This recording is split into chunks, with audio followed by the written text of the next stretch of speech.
ಬೆಳಗಾವಿ ಜಿಲ್ಲೆಯಲ್ಲಿ ಕೃಷ್ಣೆಗೆ ಭೂ ಕಳ್ಳರ ಕಂಟಕ ಶುರುವಾಗಿದೆ. ಬೆಳಗಾವಿಯ ಅಥಣಿ ತಾಲೂಕಿನಲ್ಲಿ ಅಕ್ರಮವಾಗಿ ಮಣ್ಣು ಸಾಗಾಟ ಆಗ್ತಾ ಇದೆ.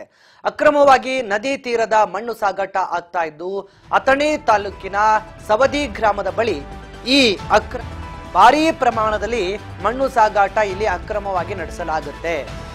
ಇಟ್ಟಿಗೆ ಮಾಲಕರ ಪಾಲಾಗ್ತಾ ಇರುವಂತದ್ದು ಕಂಡು ಬರ್ತಾ ಇದೆ. ಸಾವಿರಾರು ಟನ್ ಗಟ್ಟಲೆ ಮಣ್ಣು. ಈ ಬಗ್ಗೆ ಅಲ್ಲಿನ ಅರಣ್ಯ ಅಧಿಕಾರಿಗಳಾಗಿರ್ಬೋದು, ಜಿಲ್ಲಾಧಿಕಾರಿಗಳಾಗಿರ್ಬೋದು, ಸ್ಥಳೀಯ ಪೊಲೀಸ್ ಅಧಿಕಾರಿಗಳಾಗಿರ್ಬೋದು ಎಲ್ಲರೂ ಕೂಡ ನಿರ್ಲಕ್ಷ್ಯ ವಹಿಸಿದ್ದಾರೆ. ಯಾಕೆಂತಂದ್ರೆ ಇವರ ಪಾಲು ಕೂಡ ಈ ಅಕ್ರಮ ಚಟುವಟಿಕೆಯಲ್ಲಿ ಇದ್ದಂತೆ ಕಾಣ್ತಾ ಇದೆ. ಪ್ರತಿದಿನ ಕೂಡ ಭಾರೀ ಪ್ರಮಾಣದ ಮಣ್ಣನ್ನ ಇಲ್ಲಿ ಅಕ್ರಮವಾಗಿ ಸಾಗಾಟ ಮಾಡಲಾಗುತ್ತೆ. ಅಥಣಿ ತಾಲೂಕಿನ ಆಡಳಿತದ ನಿರ್ಲಕ್ಷ್ಯದಿಂದಾಗಿ ಈ ರೀತಿ ಪ್ರತಿನಿತ್ಯ ಕೂಡ ಮರಳು ದಂಧೆಯನ್ನು ನಡೆಸಲಾಗ್ತಾ ಇದೆ.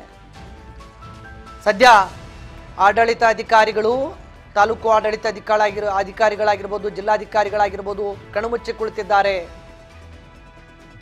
ಭೂ ವಿಜ್ಞಾನ ಇಲಾಖೆ ಮತ್ತು ಮಣ್ಣು ಸಾಗಾಟ ತಡೆಯುವಂತ ಅಥಣಿ ಠಾಣೆಯ ಪೊಲೀಸರು, ಗಣಿ ಭೂ ವಿಜ್ಞಾನ ಇಲಾಖೆಯವರು, ಪೊಲೀಸರು ಎಲ್ಲರೂ ಕೂಡ ಈ ಅಕ್ರಮದಲ್ಲಿ ಶಾಮೀಲಾಗಿರುವಂತಹ ಶಂಕೆಯನ್ನು ಸ್ಥಳೀಯರು ವ್ಯಕ್ತಪಡಿಸ್ತಾ ಇದ್ದಾರೆ.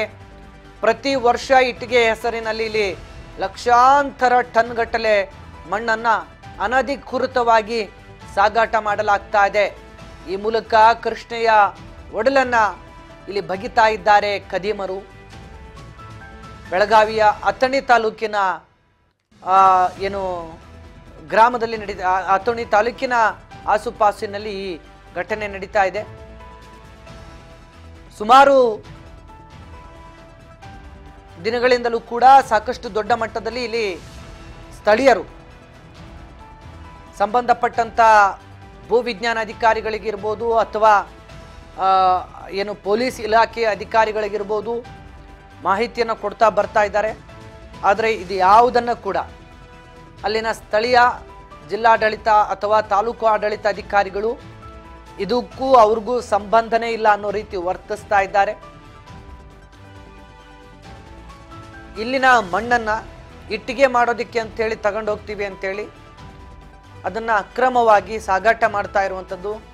ಲಕ್ಷಾಂತರ ಟನ್ ಮರಳು ಈಗಾಗಲೇ ಈ ರೀತಿ ಇಲ್ಲಿಂದ ಅಕ್ರಮವಾಗಿ ಸಾಗಾಟ ಮಾಡಿ ಕೃಷ್ಣೆಯ ಒಡಲನ್ನೇ ಇಲ್ಲಿ ಬಗ್ದಿದ್ದಾರೆ ಈ ಖದೀಮರು. ಪ್ರತಿನಿತ್ಯ ಕೂಡ ಇಲ್ಲಿ ಟನ್ ಗಟ್ಟಲೆ ಮಣ್ಣನ್ನ ಬೇರೆ ಕಡೆ ಸಾಗಾಟ ಮಾಡಲಾಗುತ್ತೆ. ಯಾವುದೇ ಪರ್ಮಿಷನ್ ಇಲ್ಲ. ಸ್ಥಳೀಯವಾಗಿ ಸಾಕಷ್ಟು ಜನರಿಗೆ ಸಾಕಷ್ಟು ಸಮಸ್ಯೆಗಳು ಇದರಿಂದ ಆಗ್ತಾ ಇದ್ರು ಕೂಡ ಯಾವುದೇ ಪ್ರತಿಕ್ರಿಯೆ ಅಲ್ಲಿನ ತಾಲೂಕು ಆಡಳಿತ ಅಧಿಕಾರಿಗಳು ಕೊಡೋದಿಲ್ಲ. ಯಾಕೆಂದ್ರೆ ಎಲ್ಲ ಅಧಿಕಾರಿಗಳ ಶಾಮೀಲಿಂದ ಆಗ್ತಾ ಇದೆ ಅನ್ನುವಂಥ ಶಂಕೆ ಇದೆ.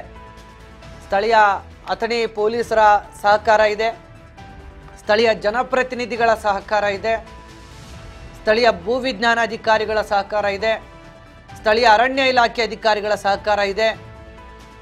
ಎಲ್ಲ ಅಧಿಕಾರಿಗಳು ಕೂಡ ಈ ಅಕ್ರಮದಲ್ಲಿ ಭಾಗಿಯಾಗಿದ್ದಾರೆ. ತಾಲೂಕು ಆಡಳಿತದ ದಿವ್ಯ ನಿರ್ಲಕ್ಷ್ಯದಿಂದಾಗಿ ಈ ರೀತಿ ಪ್ರತಿದಿನ ಟನ್ ಗಟ್ಟಲೆ ಮರಳನ್ನ ಅಕ್ರಮವಾಗಿ ಸಾಗಾಟ ಮಾಡಲಾಗ್ತಾ ಇದೆ. ಈ ಮೂಲಕ ನದಿಗೆ ಬಹಳ ದೊಡ್ಡ ಮಟ್ಟದ ಆಪತ್ತನ್ನ ತಂದೊಡ್ಡಲಿದ್ದಾರೆ. ಈ ಅಕ್ರಮ ಮರಳು ಮಾಫಿಯಾ ಮಾಡ್ತಕ್ಕಂಥ ದಂಧೆಕೋರರು ಅಲ್ಲಿ ಸುತ್ತಮುತ್ತ ಇರತಕ್ಕಂಥ ತೋಟ ಹೊಲ ಗದ್ದೆಗಳಿಗೂ ಕೂಡ ಭಾರೀ ಪ್ರಮಾಣದಲ್ಲಿ ಇದರಿಂದ ಹಾನಿ ಆಗ್ತಾ ಇದೆ. ಮುಂದಿನ ದಿನಗಳಲ್ಲಿ ಮಳೆ ಬಂದಾಗ ಕೃಷ್ಣಾ ನದಿ ಮೈ ತುಂಬಿ ಹರಿಬೇಕಾದ್ರೆ ಇದೆಲ್ಲವೂ ಕೂಡ ಕೊಚ್ಚಿಕೊಂಡು ಹೋಗಿ ಅಲ್ಲಿರ್ತಕ್ಕಂಥ ಸುತ್ತಮುತ್ತಲಿನ ಹೊಲ ಗದ್ದೆಗಳು ತೋಟಗಳನ್ನ ನಾಶ ಮಾಡಲಿದೆ. ಇದರಿಂದ ಅಪಾರ ಪ್ರಮಾಣದ ಬೆಳೆ ನಷ್ಟಕ್ಕೂ ಕೂಡ ಅಲ್ಲಿನ ಸ್ಥಳೀಯರು ಒಳಗಾಗ್ತಾ ಇದ್ದಾರೆ ಪ್ರತಿ ವರ್ಷ. ಈ ಬಗ್ಗೆ ಸ್ಥಳೀಯ ಪೊಲೀಸ್ ಅಧಿಕಾರಿಗಳಿಗೆ, ತಾಲೂಕು ಅಧಿಕಾರಿಗಳಿಗೆ ಯಾವುದೇ ದೂರು ನೀಡಿದ್ರೂ ಕೂಡ ದೂರನ್ನ ಅಲ್ಲಿನ ಅಧಿಕಾರಿಗಳು ತೆಗೆದುಕೊಳ್ಳೋದಿಲ್ಲ. ಯಾಕೆಂದ್ರೆ ಅವರೆಲ್ಲ ಶಾಮೀಲಾಗಿ ಈ ಅಕ್ರಮ ದಂಧೆಯನ್ನು ನಡೆಸ್ತಾ ಇದ್ದಾರೆ. ಮಳೆಗಾಲದಲ್ಲಿ ನದಿಗೆ ಯಥೇಚ್ಛವಾಗಿ ನೀರು ಬಂದಾಗ ಪ್ರವಾಹ ಆಗಿ ಅಲ್ಲಿನ ಸುಮಾರು ಲಕ್ಷಾಂತರ ಕೃಷಿ ಭೂಮಿ ಹಾನಿಯಾಗೋದು ಇದರಿಂದನೇ. ಬೆಳೆ ಹಾನಿಯಾಗುತ್ತೆ, ಲಕ್ಷಾಂತರ ರೂಪಾಯಿ ಖರ್ಚು ಮಾಡಿ ಬೆಳೆಯನ್ನು ಬೆಳೆಸಿರ್ತೀವಿ, ಎಲ್ಲವೂ ಕೂಡ ಹಾನಿಯಾಗುತ್ತೆ. ಈ ರೀತಿಯಾಗಿ ಮಾಡೋದ್ರಿಂದ ಪ್ರವಾಹ ಉಂಟಾಗುತ್ತೆ. ಇವತ್ತು ಇದಕ್ಕೆಲ್ಲ ಕೂಡ ಕಡಿವಾಣ ಹಾಕದೆ ಹೋದರೆ ಅಲ್ಲಿನ ಸ್ಥಳೀಯ ರೈತರ ಗೋಳು ತುಂಬ ಕಷ್ಟ ಅನ್ನುವಂಥದ್ದನ್ನು ಸ್ಥಳೀಯರು ತಮ್ಮ ಅಳಲನ್ನು ತೋಡ್ಕೊಂಡಿದ್ದಾರೆ.